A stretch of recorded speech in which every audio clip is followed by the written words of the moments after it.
Released in 1988, Police Quest 2 is a parser-driven adventure game from Sierra Online. It has all the hallmarks of the adventure game genre of the time, with the added twist of being a police simulator. I mean, seriously, the manual has a list of penal codes and felony arrest procedures. But today, we're not interested in doing things by the book. My fellow adventurer, the Space Quest historian, has an active Discord full of super nerds, and one of them compiled an enormous list of glitches for this game. So the Space Quest historian and I have teamed up to bring you our top 10 glitches of Police Quest 2. Sierra adventure games are notorious for their dead man walking scenarios, situations where you technically haven't hit a game over, but there's no way for you to get any further. And Police Quest 2 is no exception. After leaving your car in the very beginning of the game, you find that the police station is locked. So where are your keys? They're not in your pockets. They're not hidden under a rock by the bushes. Do you see them here? Of course not, because they're still in the ignition, hidden by Sonny's hand. Now, that on its own is annoying. But also, if you don't progress quickly enough in the early game, you'll get pulled over and the chief chews you out for laziness. Put these two annoyances together and you've got a game ender. Wait in your car for 10 minutes without exiting. Then, drive anywhere. You'll get a verbal reaming and the game puts you inside the police station. When you eventually leave the station, you can never get back in, because the keys are still in your car, and your car is locked. And the front door of the police station is still locked as well. So you're just stuck in the parking lot forever. That's right, you can put yourself in a game over scenario on the very first screen of the game, which is fine. It's not like I wanted to deal with Keith anyway. Who's Keith? Well, one inescapable fact about Police Quest 2 is that your partner Keith is absolutely useless. It seems that every time you go to a location to investigate, he buggers off and has a smoke, leaving Sonny to do all the hard work. During my live stream of the game, it even became a running joke of blurting out, "Where the f is Keith?" Where the f is Keith? Where the f were you, Keith? Keith, Well done. where the f were you? I couldn't. He might as well not be in the game at all, so how about we just ditch the chain-smoking little prick altogether? Well, it turns out you can actually do that. Whenever you get a call to go somewhere, which usually happens while you're out driving with Keith, instead of driving there straight away, just go back to the police station. Keith will head inside to finish up his mucho paperwork, which for him just means putting his feet up on the desk and subjecting everyone to copious amounts of secondhand smoke. Meanwhile, you're free to just get in your own car and drive off to wherever you're supposed to go. Now, under normal circumstances, there's a timer that prevents you from doing so. If you drive off in your own car, you will eventually get pulled over by a police car and taken back to the station to get an earful from the captain, and that's an instant game over. But if you manipulate this timer using the debug mode, you can proceed unhindered without Keith dragging you down. Pressing both the shift keys and the minus key on the numpad brings up the debug menu, and from here you can press G to set a new value for the game's variables. Variables 158 and 159 control the timer in your own vehicle, so setting both of those to 0 means you can drive wherever you want without ever getting pulled over. You can even get your field kit out of the trunk of your unmarked police car before heading off, so you can still solve the puzzles like dusting the car at the airport for fingerprints. The plot won't advance while you're puttering around in your own car though, so to get anywhere in the game, you have to get back in the unmarked squad car with Keith and drive somewhere until the call to investigate somewhere else comes through, and then drive back to the station, dump Keith, and then head off in your own car, which honestly almost feels even more satisfying. I mean, come here Keith, let's go for a drive! Something spectacularly interesting is happening at 415 You Drive. Request all vehicles to report to the super awesome scene. Right, I'm gonna drop you off at the station, Keith. See you, buddy. It doesn't work all the time, unfortunately. Some locations do check for the majestic presence of Keith, like the murder scene at the warehouse. Driving there will bomb the game to DOS with an error if you haven't got Keith tagging along. And once you get far enough in the game to have to get on the plane to Steelton, the relief of being able to ditch Keith is over, because he has to phone up the captain to get your tickets, and you're stuck with his ass for the rest of the game. But, man, oh man, the sweet relief. The most tedious part of Police Quest 2 is the section where you have to align your gun sights. Check this out.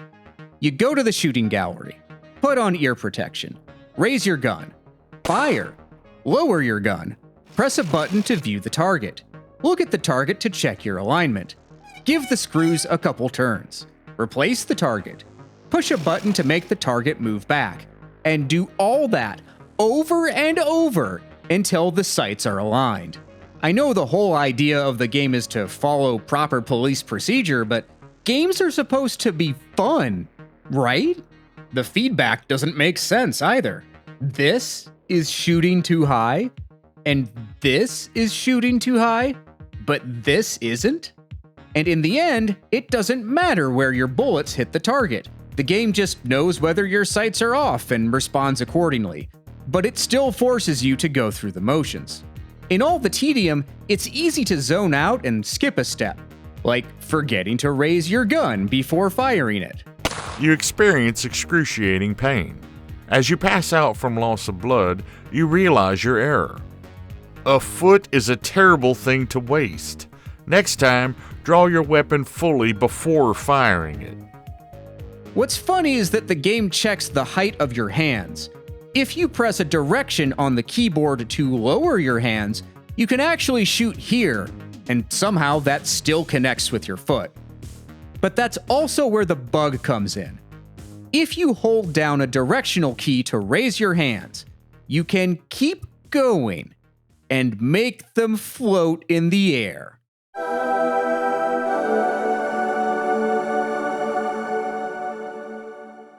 Now if the game told me I was shooting too high, I'd believe it. Speaking of high, I think someone dosed Keith's cigarette. Dude, over here. Come on. Come here, boy. Come here. There's a good little Keith. Okay, pathfinding is hard, okay? I get it, but goddamn if it doesn't produce some hilarious results. Every time an NPC is told by the game's code to go anywhere, they will pick the shortest distance from point A to point B and try to go there. If they're blocked by something along the way, they'll try to go around it and find a different path. But if they're told to follow the player character around wherever they go, they will indeed follow you to the ends of the earth as if they're being pulled along by an invisible leash. Obviously, if you lead them into an obstacle, they will try to find a way around it, but this can lead to some pretty unintentionally hilarious situations because the pathfinding in these old SCI games is, well, less than stellar. Keith suffers the most from this little quirk in the game engine because on the few occasions where he doesn't just off for a smoke break, his instructions are to follow Sonny around like an excited little puppy dog, and, well, sometimes his eagerness gets the better of him. If he gets stuck on an obstacle he can't find his way around, his pathfinding will go into full-on panic mode and engage what I like to call Headless chicken mode. The screen where it's easiest to trigger this phenomenon is outside the airport, where for some reason, walking back and forth a bit in front of these two guys on the bench will get Keith stuck on some seemingly invisible barrier, causing him to buck out and spin around like he just dropped some E and his favorite song started playing. He'll get unstuck eventually because the game is coded to break whatever barrier is obstructing him if he spends too long in Headless chicken mode, but this also leads to some frankly insane moments, such as here where he for some reason decides to cross the road before spotting Sonny on the far opposite side of the screen and making a beeline towards him.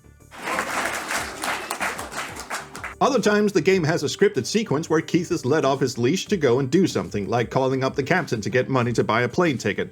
This happens automatically because this is one of those rare occasions where Keith actually does something useful.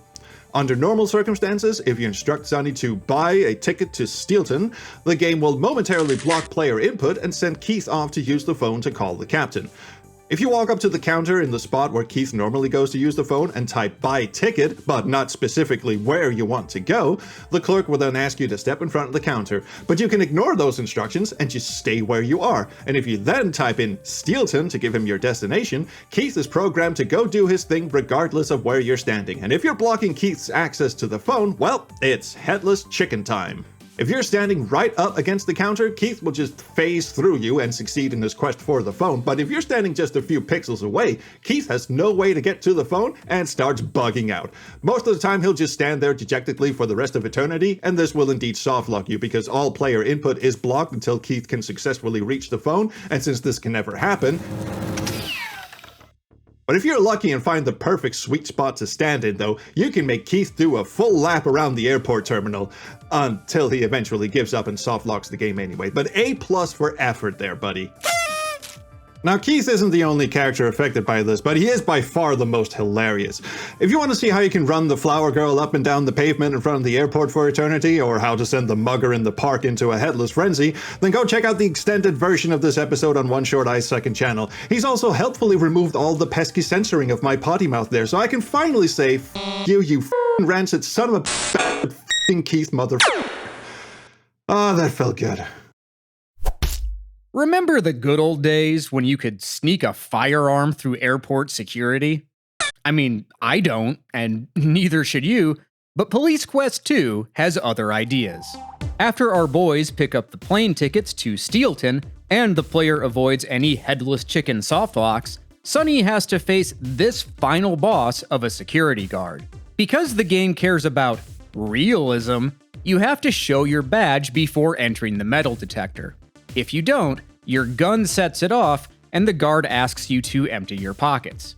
Go through again without identifying yourself as law enforcement, and the zealous guard gives you a pat down. Okay, you pistol-packing dude. You're under arrest. Game over. However, there's a quirk with the metal detector. It only goes off if Sonny's view is in this animation loop, the one where he's facing up. Fair enough, I suppose. But when you move diagonally, Sonny faces to the left or the right. Since he's not facing up, you can bypass the metal detector entirely by simply moving at an angle. Just don't try this in front of the real-life TSA. There's also another odd condition worth mentioning. For the detector to go off, your previous screen has to be the one with the escalators. Now, there's an optional false lead you can follow where you buy a ticket to Houston, but then get called off the plane before takeoff. Since the previous screen was the airplane interior, the detector doesn't work at all, regardless of your direction. The devs probably assumed that you already went through correctly. And if that wasn't weird enough, well, here's the Space Quest historian with more airport wackiness. Yeah, we're not done with the airport, because check this out. The guard is very careful about not letting you through the metal detector without you showing him your piece first, and if you happen to draw your gun before you go through the metal detector, he'll drop your ass on the spot. But once you've cleared the metal detector, his give a meter drops to 0. You can whip out your piece and start waving it in people's faces all you like, and he's like, not my problem now. You can even walk all the way up to him and stick your gun in his ear and he won't bat a eye. However, if you walk into his line of sight, his patience does run out and he'll once again blast you into oblivion, although the game obviously never expected you to do this, which gives Sonny a chance to show off his impressive teleportation skills. Too bad Sonny only discovered he had magic superpowers just before expiring.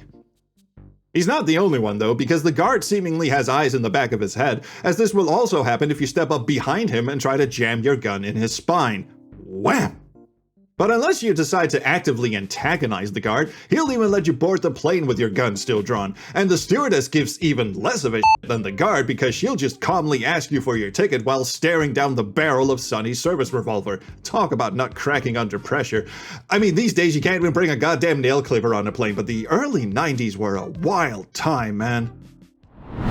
After making it through the airport and surviving a hijack sequence that frankly hasn't aged very well, we finally arrive in Steelton.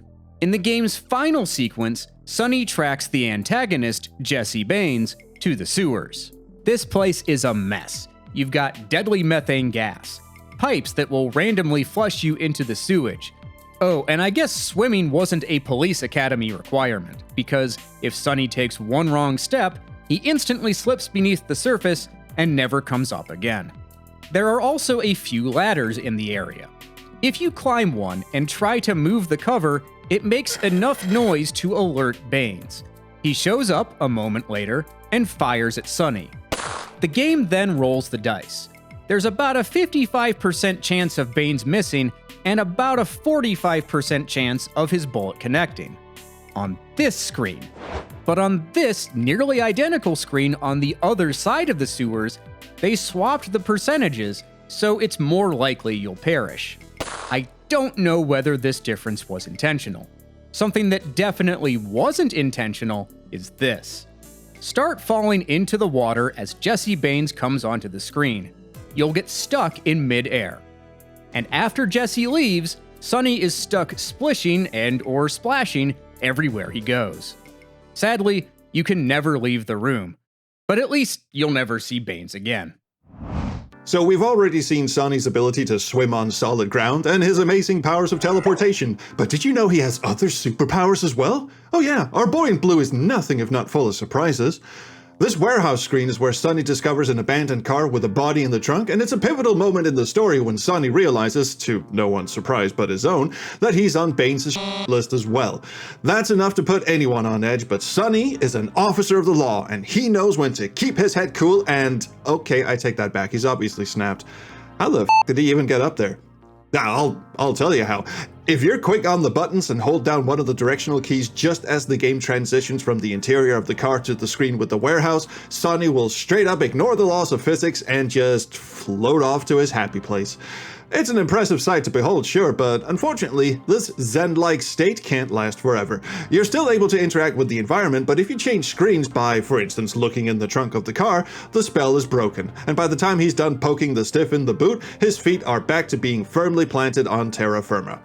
This is one of those things that only works in early versions of the game. Sadly, Sierra probably felt that having a cop with the power to levitate off the ground would be a bit of a hit to the intended realism of the game. You know, the sort of gritty, hard-boiled realism of a cop whose arms can detach from his body and float into the air. Yeah. Oh, you may be wondering if this little trick works elsewhere in the game. Now, while Kuro-chan's document says it will work on a couple of other screens, I could only get it to work on the warehouse screen. But if you try the same trick on the motel screen, Sonny does show off some sick dance moves, so, well, it's not as impressive as descending from the sky and teabagging a fellow officer, but it's something. I have to go now. My planet needs me. Back on planet Earth, Sonny still needs to face Jesse Baines in a final showdown. And Police Quest 2 delivers on its broken promises right up to the last moment. At the end of the game, Sonny finds Marie, his kidnapped girlfriend, in the sewer control room. He then needs to hide behind this pipe and ambush Jesse. If you don't fire fast enough, Jesse will take down Sonny after 3 shots. But if you tell Baines to halt, his shot counter resets. So you can keep telling him to halt and live indefinitely. Baines also apparently turned on the infinite ammo cheat. You know what? Forget this. Marie, you can take it from here. I'm done. I'll see you at home. Well, looks like the game didn't account for this, so Jesse's also evil twin is waiting outside. They just really didn't want you to finish this game, did they? But we all know that finishing the game is only half the battle. The true testament to your adventure game prowess is to beat the game with a full score. And this is not as easy as it sounds, because this doesn't just entail doing everything right and reaching the end game. This also means you have to do a bunch of shit, like discovering that Sonny's girlfriend Marie apparently hid his monthly allowance under a seat cushion at her house. Money! Oh, no wonder this bastard can't afford one measly round trip out of state. But if you can't be bothered tracking down every little extraneous action to get that prestigious full score, then don't worry, we've got you covered. About midway through the game, you go and check on Marie and find that she's been kidnapped by Jesse Baines, the main bad guy. You search her trashed house and find a hit list in an ashtray with her name, as well as yours, on it. In early versions of the game, you could dust this ashtray for fingerprints and collect a piece of incriminating evidence. If you took that fingerprint back to the station and handed it in as evidence, you get a point. But the game didn't keep track of whether or not you had collected the evidence after you exit the interior of Marie's house, so you're free to go back, dust the ashtray again, collect another fingerprint, and hand that in as evidence again, scoring another point. And theoretically, you could keep doing this until the end of eternity and keep racking up your score 1 point at a time, but I think we can all agree that's a terribly laborious way of cheesing the game, and besides, Sierra patched out this little exploit in future versions, so this trick doesn't even work in the versions of Police Quest 2 you can download today. It simply won't let you dust the ashtray at all. Fortunately, there's an even simpler infinite points glitch that the Sierra programmers did miss and is still in the game today. Early in the game, Sonny and Keith are called out to scenic lakeside Cotton Cove because a jogger spotted a pool of blood near the shore. Questioning her about this discovery gives you 3 points, but the trauma of seeing a red splotch in the sand has apparently resulted in her developing catastrophic short-term memory loss, because if you exit the screen, come back and question her again, she will regale you with her tale all over again. And she's not the only one beleaguered by a sudden onset of memory deficiency, because the game will also helpfully award you an additional 3 points every time you question her.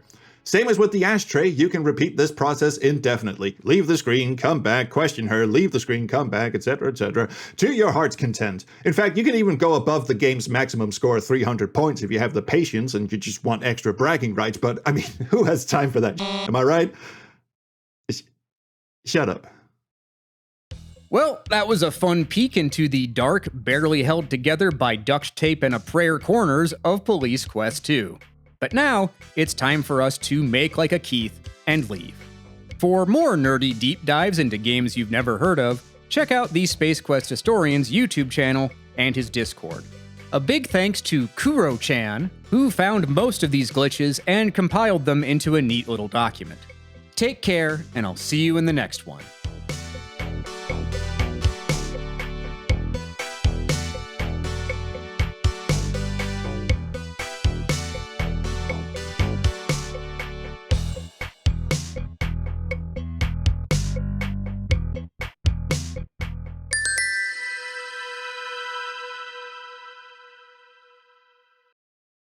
Oh yeah, you could also type to hang up the phone.